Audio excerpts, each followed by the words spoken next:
ঢাকা বিশ্ববিদ্যালয়ের second time ভর্তি পরীক্ষার সুযোগ পাওয়ার জন্য আমরা মনে করি এই যুক্তিটি যথেষ্ট যৌক্তিক, যা হচ্ছে আমাদেরকে ঢাকা বিশ্ববিদ্যালয়ে বিসি স্যার এবং প্রক্টর, সহকারী প্রক্টর, অন্যান্য টিচাররাও বলেছেন।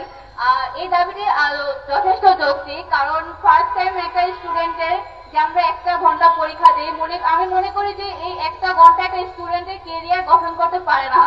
আর একটা ভালো ভার্সিটি হচ্ছে আমাদেরকে একটা ভালো কমিউনিটিতে, যেটা হচ্ছে আমাদের সকলের স্বপ্ন। ঢাকা বিশ্ববিদ্যালয় আমাদের সবার আবেগের জায়গা, তাই আমরা চাই যে হচ্ছে আমরা এখানে দ্বিতীয়বার পরে আমরা আমাদের সাফল্যে পৌঁছাতে। আসসালামু আলাইকুম ওয়া রাহমাতুল্লাহ। দাবি দ্বিতীয়বার ভর্তি পরীক্ষার চালুর লক্ষ্যে আমরা দীর্ঘদিন ধরে কাজ করে আসছিলাম। আমাদের এই দাবি দ্বিতীয়বার ভর্তি পরীক্ষা গত 14-15 সেশন সালে বন্ধ করে দেয়। এর কোনো যৌক্তিক কারণ ছিল না, তাদের কাছে কোনো স্ট্রং রিজন ছিল না। তারা এই বিষয়ে পরবর্তীতে আমাদের যত সিনিয়র বাইরে আছে, প্রত্যেক বছরে এই বিষয় নিয়ে আন্দোলন হচ্ছে। আমরা যদি আমাদের প্রতিবেশী দেশ দেখতে পাই, বাইরের দেশগুলো দেখতে পাই, তারা প্রতি বছরই তাদের যে ছাত্রদের আছে, ছাত্রদেরকে 5 বার সুযোগ দিচ্ছে। আমাদের প্রতিবেশীরা তাদের দেশের ছাত্রদেরকে 3 বার সুযোগ দিচ্ছে। তাদের ছাত্ররা দেশের বাইরে রকেট পাঠাচ্ছে, ইয়া পাঠাচ্ছে, আর আমরা এখানে পাশ দিয়ে বসে আছি। আমাদের দেশের শিক্ষা ব্যবস্থায় আমরা এই দাবি আদায়ের লক্ষ্যে আমরা বিসি স্যারের নিকট আমাদের স্মারকলিপি জমা দিয়েছিলাম। উনি আমাদেরকে আশ্বস্ত করেছিলেন যে 5 তারিখের পর উনি আমাদেরকে বিষয়টা জানাবেন।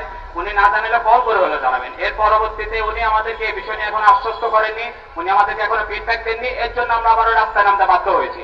আমরা যদি আমাদের আগামী কয়েকটা কার্য দিবসের মধ্যে আমাদের ফিডব্যাক না পাই, আমরা ইনশাআল্লাহ কঠোর থেকে কঠোর কর্মসূচি দিতে বাধ্য হব।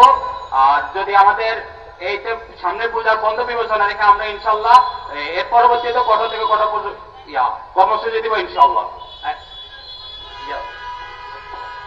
ধন্যবাদ আমাদের সহযোদ্ধাকে। এখন আমাদের সম্মুখে কথা নিয়ে আসছেন আমাদের সহযোদ্ধা নুসরাত। আমাদের সহযোদ্ধা ঢাকা বিশ্ববিদ্যালয়ের যে সেকেন্ড টাইম ভর্তি পরীক্ষার যে দাবিটি, সেটি হচ্ছে লাস্ট 10 বছর যাবত চলে আসতেছে। লাস্ট 10 বছর হয়তো এটা সফল হতে পারেনি, কারণ হচ্ছে ফ্যাসিবাদী সরকার এবং অন্যান্য যে রাজনৈতিক বিষয়। আমরা মনে করি যে এখন সেটা সম্ভব হবে, কারণ এখন স্বৈরাচার সরকারের পতন ঘটছে, নতুন সরকারের দেশে আগমন ঘটেছে। ঢাকা বিশ্ববিদ্যালয়ের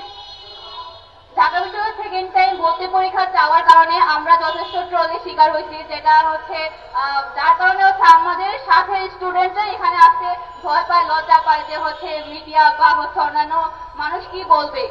আমি আমার সহপাঠী এবং সকলকে বলতে চাই হচ্ছে যে এই দাবিটি যথেষ্ট যৌক্তিক। তোমরা প্লিজ আমাদের সাথে এক হও এবং আমাদেরকে আমাদের সাফল্যে পৌঁছাতে সাহায্য করো। আর হচ্ছে যে আমরা আমাদের যে কর্মসূচি লাস্ট 1.5 মাস যাবত করে আসতেছি, সেটি খুব বড় রূপে যাতে আমরা যাতে খুব আমরা সফল হতে পারি, যার জন্য আমরা বড় কর্মসূচিতে অংশগ্রহণ করব ইনশাআল্লাহ। ধন্যবাদ সহযোদ্ধা নুসরাতকে। ধন্যবাদ সহযোদ্ধাকে। আমরা এই মুহূর্তে আমাদের একজন সহযোদ্ধা কথা বলবেন, আমাদের সহযোদ্ধা সোহেল ভাই। প্রিয় সংগ্রামী যোদ্ধারা, সকলকে স্বাধীন বাংলাদেশে এবং স্বাধীন একটা পরিবেশে এই মুহূর্তে দাঁড়িয়ে আছেন সকলকে স্বাধীন দেশে সকলকে শুভেচ্ছা। প্রিয় সংগ্রামী যোদ্ধারা, আমাদের আজকে এই সেকেন্ড টাইমের যে দাবি আমরা দীর্ঘ 2 মাস যাবৎ চালিয়ে যাচ্ছি, কিন্তু দুঃখের বিষয় আমরা বারংবার ভিসি স্যারের সাথে দেখা করার পরেও কোন ধরনের আশ্বস্ত বাণী পাইনি।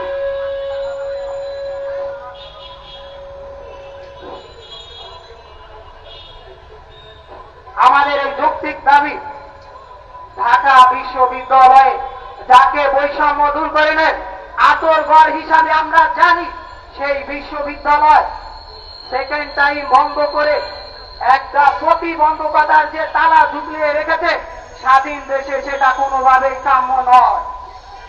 আমাদের এই যৌক্তিক দাবি আমরা চাচ্ছি দাবির যে প্রতিবন্ধকতার তালা ঝুলিয়ে রেখেছে সেইটা দূরীকরণে স্বাধীন বাংলাদেশে যে মেধাবীরা যে দেশটাকে চালাবে তাদের হাতকে শক্তিশালী করতে আমাদের দ্বিতীয়বারের সুযোগ দেওয়া হোক।